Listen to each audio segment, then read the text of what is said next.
고난주간의 첫 새벽 우리가 마주하는 장면은 겟세마네 동산에서 잡히신 예수님이 대제사장의 뜰로 끌려가서 이제 재판을 받는 장면입니다. 먼저 안타까운 것은 베드로의 모습입니다. 불과 몇 시간 전만 해도 그는 모두가 주를 버릴지라도 나는 결코 버리지 않겠나이다 라고 장담했던 제자였습니다. 하지만 본문 속의 베드로의 모습은 너무나 다릅니다. 예수님이 붙잡혀 가시고 고난의 길로 끌려가시자 그 뜨거웠던 열정은 온데간데였고 멀리 뒤에 처져 있는 것을 보게 됩니다. 오늘 본문에서는 58절에 베드로가 멀찍이 예수님을 따라갔다 이렇게 말씀하고 있습니다. 예수님이 끌려가시는 그런 긴박한 상황에서 베드로는 예수님을 완전히 떠나가서 멀리 서 있지는 못하고 있습니다. 하지만 예전처럼 곁에 있지도 못했습니다. 이것이 바로 성경이 표현하고 있는 멀찍이의 그런 거리였습니다. 베드로는 예수님을 사랑했습니다. 그러나 가까이 가지도 못했습니다. 베드로의 마음이 아마 잡힐까봐 두려웠을 것입니다. 우리도 신앙생활하면서 이 멀찍이의 유혹에 빠질 때가 많이 있습니다. 세상 사람처럼 살기에는 믿음의 양심이 허락하지 않고 그렇다고 말씀대로 온전히 헌신하고 주님과 가까이서 헌신하고 믿음으로 살기에는 내 마음에 손해가 두려운 그런 마음을 갖고 있기도 합니다. 그럼 멀찍이 따르는 그런 신앙생활 이것이 현대인들의 신앙생활의 모습 중에 하나인데 이 신앙의 태도는 어떨까요? 참 위험합니다. 왜냐하면 그 거리는 사탄이 틈타기 딱 좋은 거리이기 때문입니다. 성도 여러분, 지금 여러분과 예수님의 사이의 거리를 한번 어느 정도인지 보셔야 됩니다. 성경은 사탄이 틈타지 않게 하라고 말씀하셨습니다. 그런데 지금 이 베드로의 이 거리는 사탄이 딱 틈타기 좋은 거리였습니다. 그리고 결국 베드로는 예수님을 3번이나 부인하고 말았습니다. 오늘 이 고난주간 특별 새벽 기도회를 통해서 여러분께서 주님과의 나의 거리를 더 분명히 하시고 사탄이 틈타기 좋은 멀찍이 따랐던 베드로의 신앙생활이 아니기를 바랍니다. 이 거리라고 하는 것은 사실 이 마음의 거리가 정말 중요합니다. 옆에 있으면 뭐합니까? 마음의 거리가 주님과의 마음의 거리가 얼마나 되는지를 보셔야 합니다. 나와 주님과의 마음의 거리가 여러분은 주님과의 거리가 어떠신지를 보시고 마귀로 틈타는 신앙생활이 아니기를 예수 그리스도의 이름으로 축원합니다. 예수님께서 당하신 재판은 불법이었습니다. 오늘 59절 말씀 함께 보겠습니다. 59절입니다. 대제사장들과 온 공회가 예수를 죽이려고 그를 칠 거짓 증거를 찾으매 밤중에 열렸던 이런 재판이었습니다. 이미 죽이기로 결론을 내린 재판이었습니다. 그리고 증거를 조작하려는 거짓 증거를 찾는 재판이었습니다. 이 비상식적인 현장 속에 주님이 보이신 태도는 어떠했나요? 주님이 보여주신 태도에 우리는 주목하게 됩니다. 62절로 63절입니다. 같이 보겠습니다. 대제사장이 일어서서 예수께 묻되 아무 대답도 없느냐? 이 사람들이 너를 치는 증거가 어떠하냐 하되 예수께서 침묵하시거늘 대제사장이 이르되 내가 너로 살아계신 하나님께 맹세하노니 내가 하나님의 아들 그리스도인지 우리에게 말하라. 여러분 우리 살아가면서 갖고 있는 마음의 그런 태도들이 있습니다. 나를 모함하는 소리를 들으면 당장이라도 어떤 식으로도 반박하고 싶고 상대방의 거짓이 얼마나 잘못된 것인지를 말하고 싶은 것이 우리의 마음입니다. 억울한 일을 당할 때 침묵하는 건 참 쉽지 않습니다. 어떻게든지 말하려고 합니다. 그러나 오늘 본문에서 예수님은 억울한 재판 앞에 침묵을 하십니다. 이 침묵은 할 말이 없어서 하신 무능한 침묵은 아닙니다.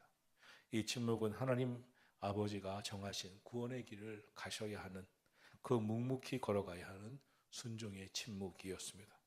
우리는 때로 비난하는 사람들과 싸우느라 삶의 진을 다 뺍니다.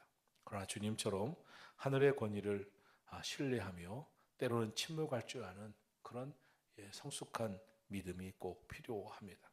예수님이 침묵하신 가장 큰 이유는 이 재판이 인간의 손에 달린 것이 아니었기 때문입니다. 하나님의 구원 계획 속에 있음을 아셨기 때문입니다.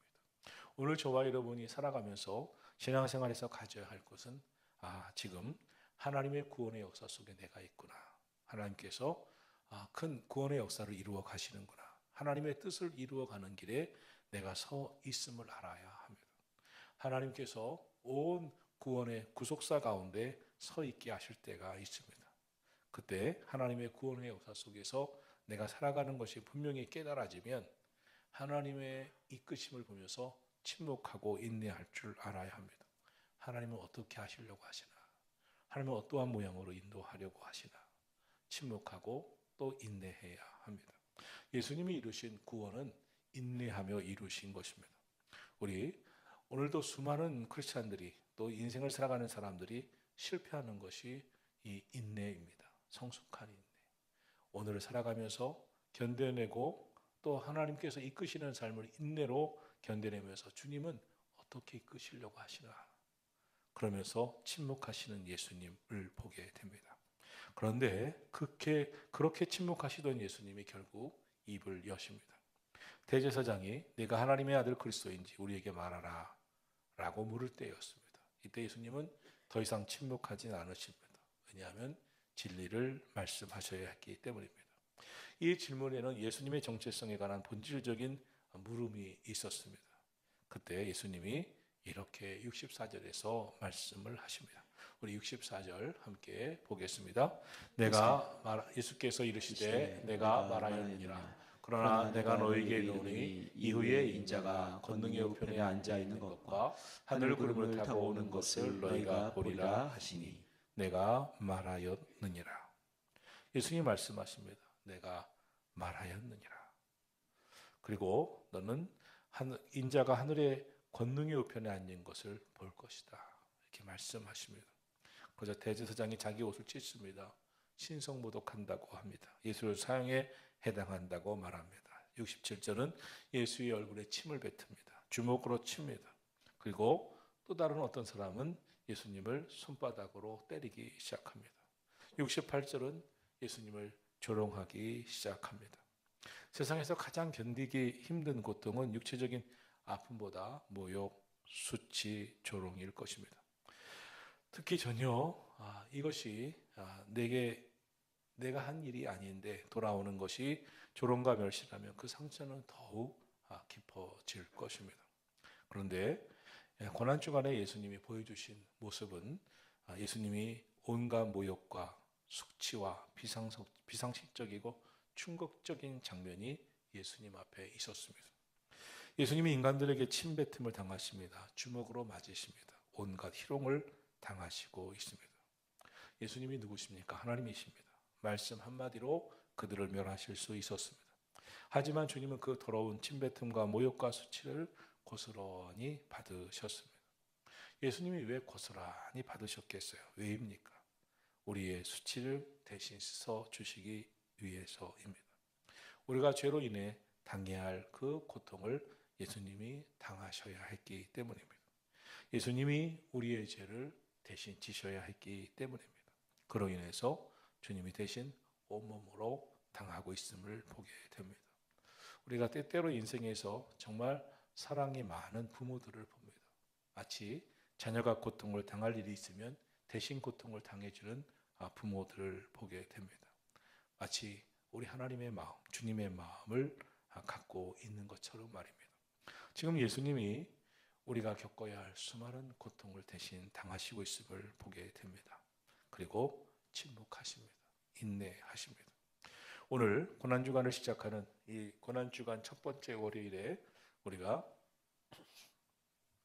생각해야 할 것이 있습니다.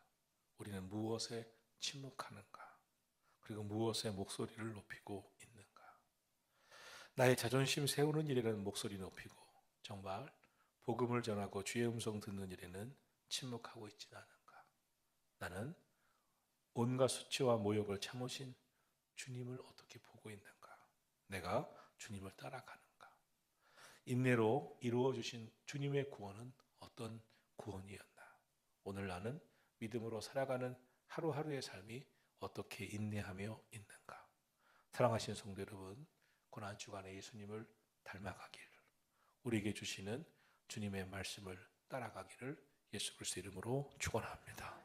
우리 찬양하고 기도하겠습니다.